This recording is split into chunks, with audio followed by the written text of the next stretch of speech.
So question 6, now remembering these are the top 10 questions I'm asked about Microsoft Outlook and email management. So this one here, number 6, what tips do I have to better manage my calendar? Well, down here I have one of my favourite books of all time. It's called The 7 Habits of Highly Effective People, written by the great Stephen Covey, who has now passed away. One of the things he says is what gets scheduled gets done. So anything that requires a chunk of your time. So when I say a chunk, if you think of an hour as having 3 20-minute segments or potentially 2 30-minute segments, whatever works for you, anything that takes a chunk of time, you probably want to put in the calendar, particularly if they're things that have deadlines. So, for example, if I come back to here and I'm going to share my training screen again. Here we go. So what tends to happen, particularly in organisations, is with the calendar, if you have people, if you have time slots available, if you don't have things in your calendar, before you know it, you're going to get invitations from people in your organisation going, oh, Donna's free, we'll book an appointment for that. But if you have time slots already slotted out, so for example here, and I'll just bring this over there.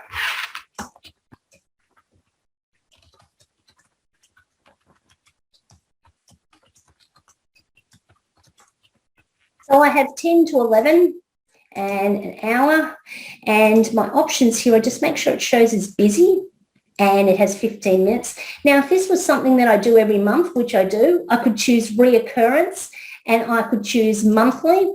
And this is on the 3rd Thursday of every month. And I've set a date down the bottom. So what it's doing now is it's going to put that calendar entry in my calendar. So if somebody is looking at my availability, now remembering this is an internal feature. So outside of your organisation, generally nobody can look at your calendar and find out whether you're available or not available. But if you're in a larger internal organisation, you should be able to see other people's availability when you go to book a meeting. So for example, new meeting.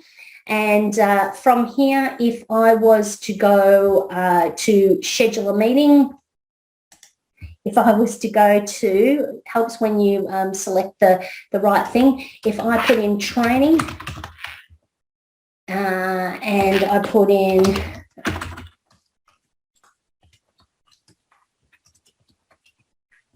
there's my details there. I go to the scheduling assistant. Now you can see here that I have some items in my calendar because we're both on the one network. It can show you my availability, and we could actually drag these time slots to here or to here, wherever you like, to find a time that suits. It's also an auto pick option that will look for the next available time. If you have locations available, there's an option for Room Finder as well. Just check in your organisation to see how things are being handled. So if I was plotting this in, that would go in as Thursday 11:30 till 12:30, and off it goes. Actually, I won't send it. I'll just escape out of that. Don't save the changes. So it's a matter of making sure that anything that requires time, so for example, here I might go monthly report start on it today, and I might choose to set that for 30 minutes. I'll put it in as busy. Anything that's in as busy means if someone checks my calendar, they won't see that that time slot isn't available. What this does is enables you to slot into your calendar all those things that are regular things that you might do, that are recurring, that require your time to do. And if you don't actually schedule the time and you just leave it to chance, you could end up being massively stressed because the deadlines are looming and you haven't addressed them. So as Covey, if you've never read 7 Habits of Highly Effective People, it's a little older now, but it's certainly a seminal time management book it is. So schedule anything that requires anything more than 15 or 20 minutes of your time. And then that means you're more likely to get in there and be able to get your stuff done. Now, as a side note from here, one of the things you can do as well, and this is what I like to do in my business, is set up Outlook. So instead of it opening up straight into my inbox and me being inundated with emails, I actually get it to open up so that my calendar displays. Now, the benefit of that, and it certainly is something that the people at Microsoft were encouraged to do, the benefit of that is what it does is it draws your eye immediately to what your activities are for the day, as opposed to needing to check on somebody else's requirements. So you do this by going to File and down to Options.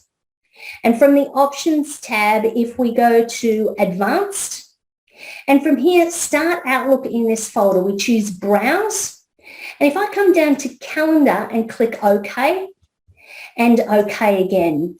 Now, next time I open up Outlook, it will automatically open up in my calendar instead of my inbox. So that's another handy way of making sure that you're being drawn towards your own priorities.